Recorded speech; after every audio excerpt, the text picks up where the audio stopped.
Everyone, welcome to my channel NGKGS with Sadaf. I hope आप लोगों ने मेरी पिछली वीडियोस देखी होंगी। अगर मेरी वीडियोस नहीं देखी तो उसका लिंक आपको डिस्क्रिप्शन बॉक्स में मिल जाएगा। तो प्लीज मेरे वीडियोस को देखिए, लाइक करिए, शेयर करिए और चैनल को सब्सक्राइब करिए। आज हम लोग पढ़ेंगे लेटर वैदिक एज के बारे में। उत्तर वैदिक काल क्या थी ये काल, तो देखते हैं। द लेटर वैदिक एज, उत्तर वैदिक काल। ठीक है, क्या था ये काल, इसका टाइम पीरियड क्या है? इसका टाइम पीरियड है 1000 बीसी से 600 बीसी। कब? जब जो लेटर वेदास और उपनिषद कंपोज किए जा रहे थे तब।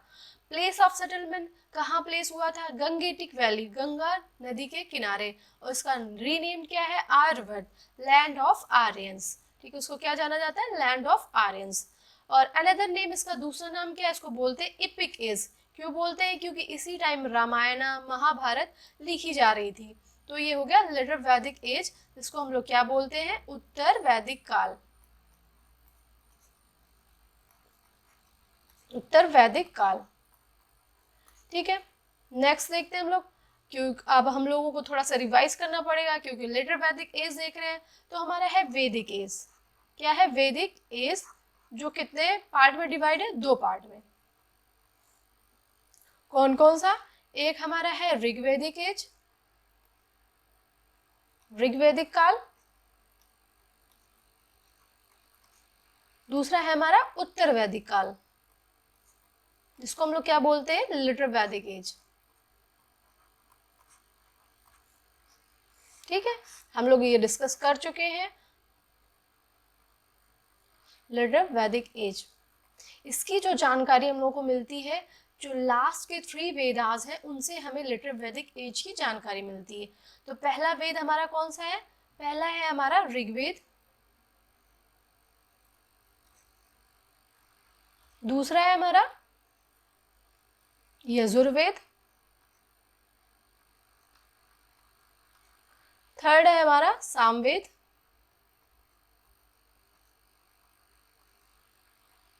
फोर्थ है हमारा अथर्ववेद।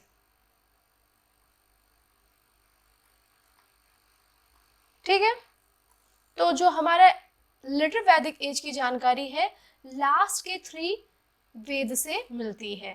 ठीक है, इसकी जानकारी हम लोगों को इन तीनों वेदों से मिलती है। तो ये हमारा वैदिक एज है।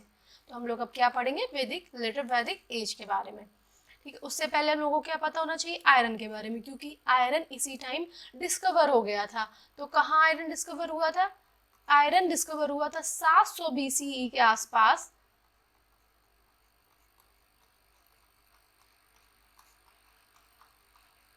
लोहे की खोज हो गई थी कहाँ पर?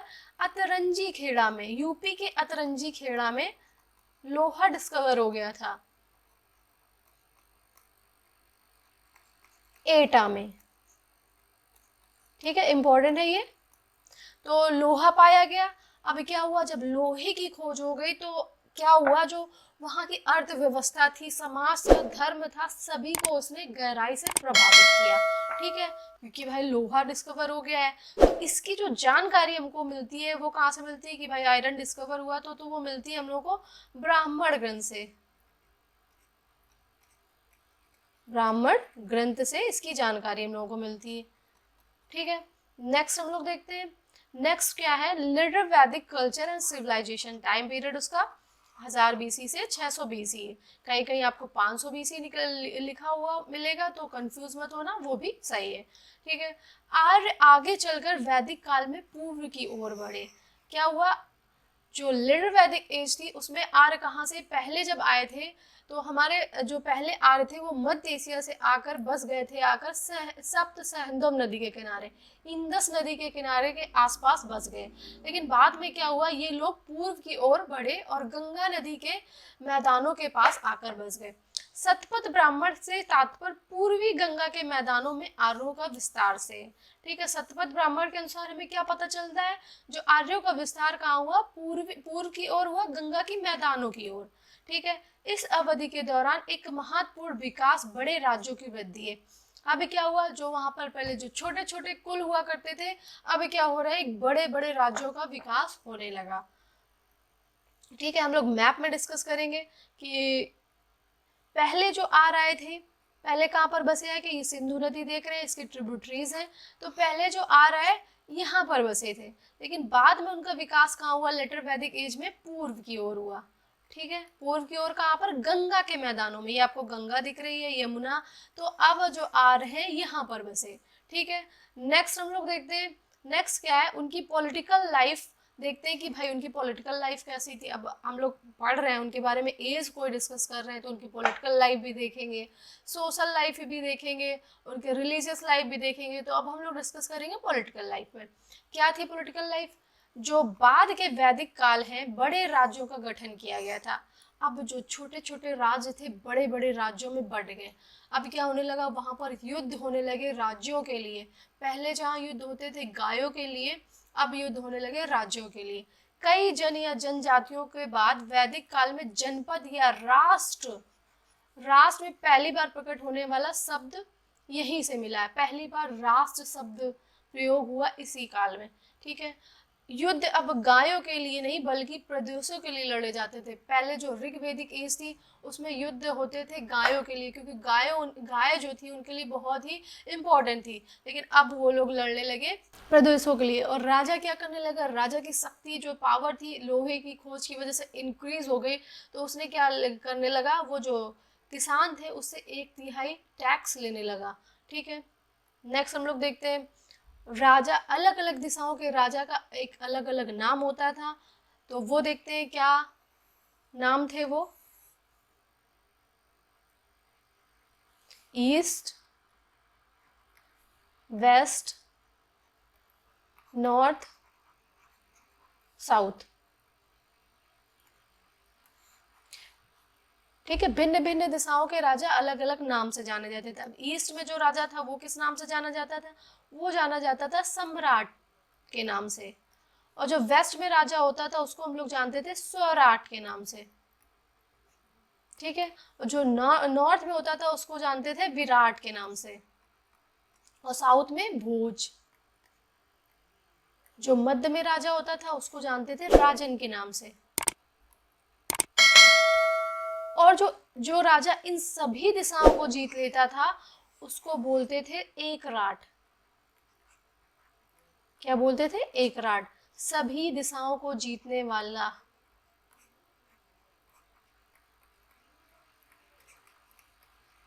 को जीतने वाले राजा को क्या कहते थे हम लोग, एकराट।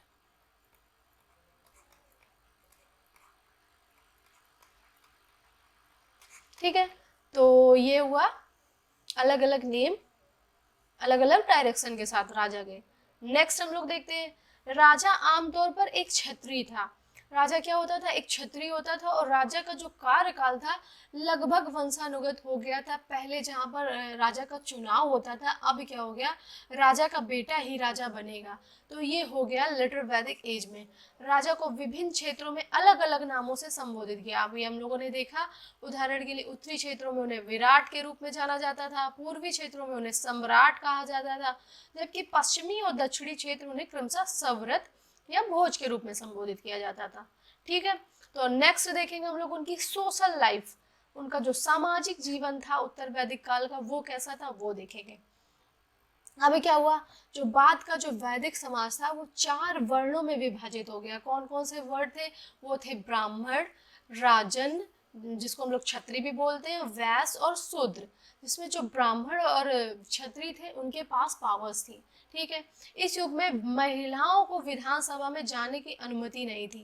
पहले जहाँ पर महिलाओं को यज्ञ में बैठने की आज्ञा थी और उन्हें जनेऊ धारण करने की आज्ञा थी, अब क्या हुआ है, जो महिलाओं की स्थिति की गिरावट देखने को मिलती है लेटर वैदिक एज में। उनको जुआ और मदिरा के समान बुराई माना गया है। ठीक है, और ये तक भी माना गया है कि महिलाओं का जब जन्म होता था तो उसमें शोक मनाते थे। ठीक है, विधानसभाओं में रईसों का बोलबाला था। एक और महत्वपूर्ण संस्थान था जो आश्रम। अब क्या हुआ, आश्रम जीवन भी यहाँ पर देखने को मिलता है कि अब यहाँ पर आश्रम में बच्चे जाकर पढ़ेंगे, तो आश्रम जीवन भी यही सोशल लेटर वैदिक एज से स्टार्ट हुआ। नेक्स्ट हम लोग देखते हैं सोशल लाइफ। अभी आपने देखा, एक बार फिर से रिवाइज करते हैं। 4 वर्णास में जो बांटे गए थे कौन कौन से थे, ब्राह्मण, क्षत्रिय, वैश्य और शूद्र। जिसमें ब्राह्मण क्या होते थे, पुजारी होते थे, क्षत्रिय योद्धा होते थे। ये जो दो होती थी इनके पास क्या होते थे, पावर्स होते थे। और ये जो नीचे हैं शूद्र और वैश्य, ये छोटे होते थे, छोटे लोग होते थे। ठीक है, तो मोस्ट रेगेड हेरिडिटरी हो गई कि भाई अब जो राजा का बेटा राजा ही होगा। और कास्ट जो होने लगी बर्थ से ही डिसाइड होने लगी। इंटर कास्ट मैरिज नहीं अलाउड होती थी। और कास्ट सिस्टम बिकम बहुत ही ज़्यादा प्रभावी हो गया। और रूलिंग क्लास जो रूल करते थे वो कौन से, ब्राह्मण्स और क्षत्रिय। ठीक है, ये अपने आप को आर्यन समझते थे और शूद्र को ये लोग आर्यंस नहीं समझते थे। नेक्स्ट हम लोग देखते हैं, बाद के वैदिक समय में क्या हुआ, जो लोकप्रिय विधान सभाएं थी, सभा और समिति, उन्होंने अपना महत्व खो दिया था। उन पर क्या हो गया था, शाही शक्ति बढ़ गई थी। आपने देखा था ऋग वैदिक काल में जो सभा और समिति बहुत ज़्यादा इम्पोर्टेंट थी। बाद में क्या हुआ, इनका जो इम्पोर्टेंस खत्म हो गया और इन पर क्या हुआ, शाही शक्ति बढ़ गई। बाल विवाह और सती के दुर्लभ उदाहरणों का उल्लेख किया गया है। अब हम डिस्कस करेंगे economy of later Vedic period की। ठीक है, अर्थव्यवस्था देखेंगे लेटर वैदिक पीरियड की। तो जो सोसाइटी थी वो कैसी थी, रूरल बेस्ड थी। ठीक है, ग्रामीण आधारित थी। और जो उनका प्रमुख व्यवसाय था वो क्या था, कृषि। अब उन्होंने क्या कर लिया था, उन्होंने समुद्र व्यापार करना भी स्टार्ट कर दिया था। जहाँ पहले उन्हें समुद्र का ज्ञान नहीं था, अब वो समुद्र व्यापार करना भी स्टार्ट कर दिए थे। और इस अवधि के अंत में क्या हुआ था, शहरीकरण की शुरुआत के निशान हैं।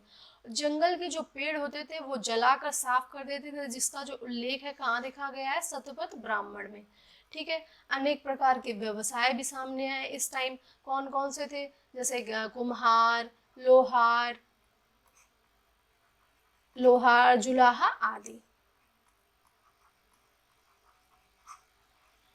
अनेक प्रकार के अनाज भी अस्तित्व में आया, जैसे कि गेहूं, जिसको हम लोग जानते हैं गोधम के नाम से। गेहूं को क्या बोला जाता था, गोधम। चावल को बोलते थे ब्रीही।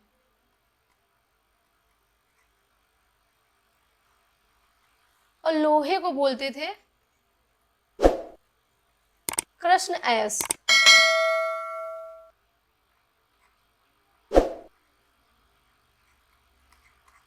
ठीक है, जो नए नए व्यवसाय कौन सामने आए थे, कुम्हार, लोहार और जुलाहा आदि।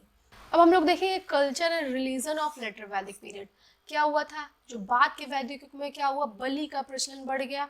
ठीक है, बलि का प्रचलन बढ़ गया और जो धार्मिक कर्म कांडों की संख्या बढ़ी।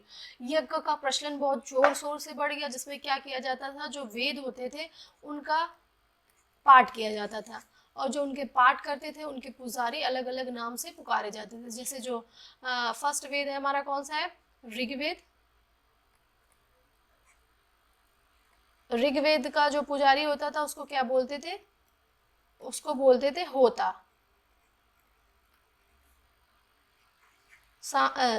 यजुर्वेद, यजुर्वेद के पुजारी को बोलते थे अध्वर्यु।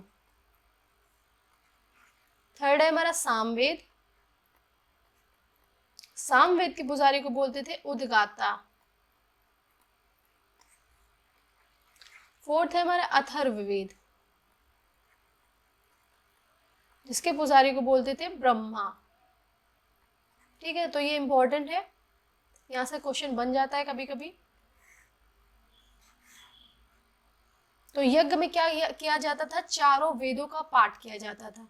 ठीक है, नेक्स्ट हम लोग देख, इंद्र और अग्नि ने क्या किया, अब अपना महत्व खो दिया और जिनकी जगह ले ली प्रजापति भगवान ने। ठीक है, रुद्र और विष्णु बिकम वेरी इंपॉर्टेंट। जो रुद्र और विष्णु थे बहुत ज्यादा इंपॉर्टेंट हो गए और जो मूर्ति पूजा प्रमुख हो गई। ठीक है, तो ये हमारा क्या है, ये हमारा लेटर वैदिक एज है, जो यहाँ से टॉपिक कंप्लीट होता है। आई होप आप लोगों को मेरी वीडियो अच्छी लगी होगी, तो प्लीज मेरे वीडियोस को लाइक करना, शेयर करना और चैनल को सब्सक्राइब करना। मिलते हैं अपनी नेक्स्ट वीडियो में। आज के लिए इतना ही, थैंक यू।